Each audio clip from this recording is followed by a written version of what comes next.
Hey, you! Do you really think the Bears are going to dominate the NFC North by playing it safe? First alert, a ring hunter is on the market. And if management hesitates, Green Bay will snatch him up. Second disaster, a former coach is stealing. A warrior who bled for Chicago. And Dallas will turn him into our nightmare. And the cherry on top, a titan in the secondary could escape if not paid today. What ties these bombs together? Every second that Poe and Ben Johnson waste brings. U.S. closer to failure. Subscribe now because this is not just news. It's the future of the Bears on fire. Dare to ignore it? Attention, Chicago Bears fans. Want to hear something that's going to shake the NFC North? Cooper Kupp is on the market.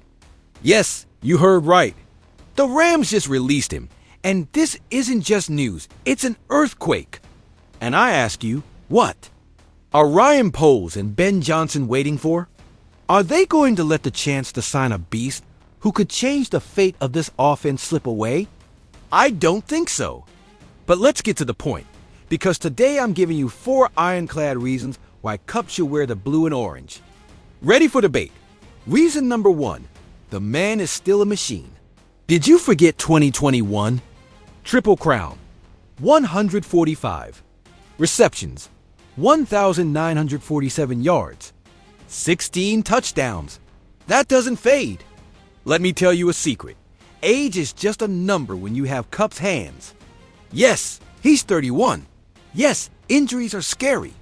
But you know what's scarier? Seeing him on another team. Ben Johnson needs weapons for Caleb Williams. And I ask you, what's better than a veteran who dominates routes and turns third downs into first downs? Dan Orlovsky already said it. If I were Chicago, Kupp would be my priority. And who argues with Orlovsky? Reason number 2, the contract won't break the bank. Now, listen to this. Kupp isn't looking for $20 million a year. No way. With his medical history, he'd be happy with 10 to 12 million. And the Bears? After signing half the world, they still have crumbs left in the salary cap. Are they going to invest in a glass vase? No. Invest in a ring hunter. For that price, isn't it worth getting a receiver who can teach O'Duns the tricks of the trade? Reason. Number 3, depth in Chicago. IT's a myth. DJ Moore and Rome O'Duns sound good until one gets injured. And then what? Are you going to rely on Tyler Scott as WR3? Please, without Keenan Allen, this team is one sprain away from falling. Apart, Kupp isn't a luxury. He's a life insurance. And if Cole Kmet gets hurt, who will be Caleb's go-to guy? Kupp can do it all. Or are we going to repeat the mistake of 2023, when a thin roster kept us out of the playoffs? Reason number 4, don't let the Packers breathe easy. Here comes the big one. Do you know who's eyeing Kupp? The damn Green Bay Packers. Do you really want to see this guy in yellow and green tearing up our defense twice a year? Ryan Poles has to block this move. Ari Mirov already warned. Green Bay is lurking. Are we going to let Jordan Love throw balls to Kupp at Soldier Field? Not even in nightmares. And now, my verdict. Signing Cooper Kupp isn't an option. It's a must. Risk? Yes. Injury potential? Sure. But what about the risk of not acting? Imagine Caleb Williams with 3 elite weapons. Imagine Kupp teaching O'Duns to be ruthless. Imagine Moore tearing up corners because defenses can't cover them all. This is a movie, people.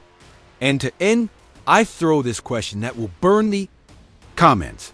Would you rather take a risk with Kupp and build an apocalyptic offense? Or see him in Green Bay while the Bears struggle to find a worthy WR3?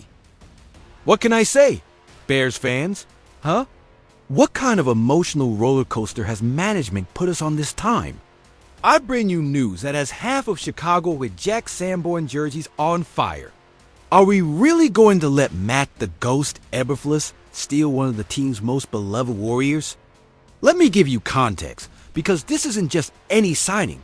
This is personal. Imagine this, Jack Sanborn, the The same guy who came in as a nobody, undrafted in 2022, who busted his butt on every tackle, who gave us 164 stops, and 4.5 sacks in 3 seasons. And now he's going to Dallas for a measly year? Because yes, my friends, Eberflus, our ex-coach who not even the Chicago Wind misses, recruited him for the Cowboys. Irony? This is Greek tragedy with a helmet and shoulder pads. And don't come at me with excuses. Sure, in 2023, we signed Tremaine, Edmonds and TJ Edwards, 2 superstars with million-dollar contracts. But does that justify sidelining a guy who played 412 snaps in 2023 and barely 235 in 2024? You tell me, did you really think Sanborn would settle for crumbs while the Bears keep stumbling in the NFC North? Neither Sanborn nor we deserve that. Now Dallas gives him his chance. There's Eberflus, who, let's admit it, knows more about defenses than winning playoffs, but at least he offers Jack the spotlight that Chicago denied him. And you know what? I bet my reputation that Sanborn becomes the breakout linebacker 2025. Why? Because this guy is hungry, and Dallas is serving him a feast. But here's the debate I want to ignite. Did the Bears make a historic mistake by not keeping him? Think. Sanborn was the heart of the second lines, the one who lifted the stands. With tackles on 3rd and short, was it worth saving a few bucks over keeping a player who embodied the Bear spirit? You tell me in the comments. And to close with a painful challenge, would you rather see Sanborn succeed in Dallas and take down the Bears when we faced them, or does it hurt to know that another team will take advantage of what we wasted?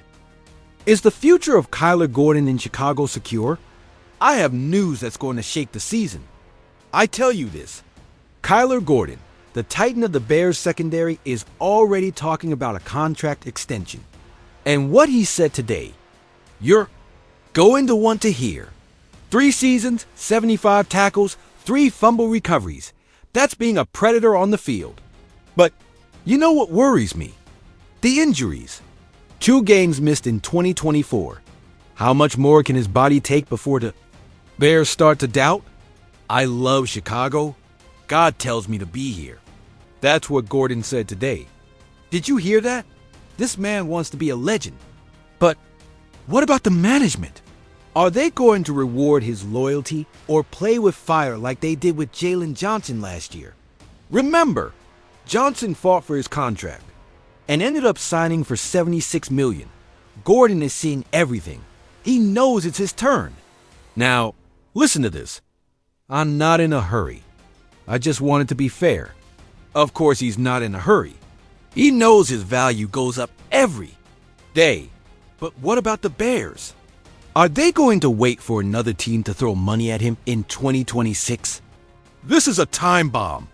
I ask you, does Gordon deserve a mega contract now, with the risk of his injuries? Or should they wait to see if he lasts the whole season? Are you going to tell me he doesn't deserve IT?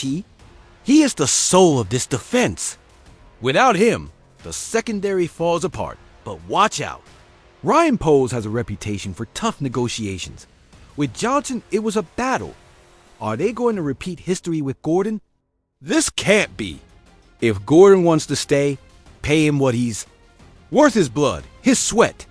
Don't make the same mistake as with Roquan Smith. And there's the key.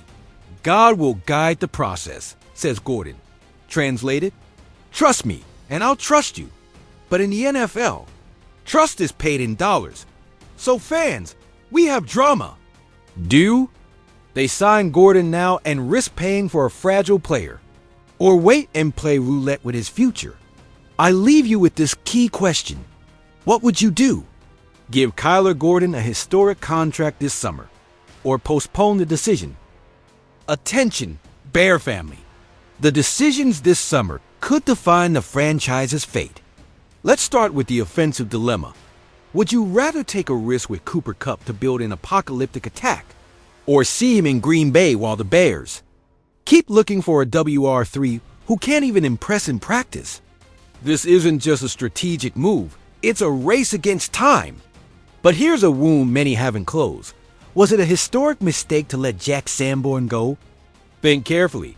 Was it worth saving a few million to lose the player who inspired with brutal tackles on third and short? A leader who embodied the bear spirit? Or are we exaggerating? We want your real opinion in the comments. And now, the topic that splits US in two. Does Kyler Gordon deserve $1 million contract now?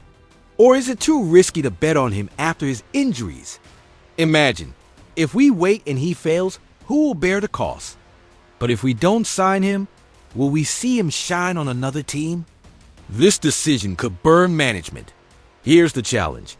If you want your voice to be heard, comment below with your answers. Do you play the lottery with Cup? Should Sanborn have stayed? Is Gordon a priority? Every like and subscription feeds this community. Join the Bear family, where every opinion builds the future of the team. Turn on the bell, subscribe, and see you in the next video. Bear down.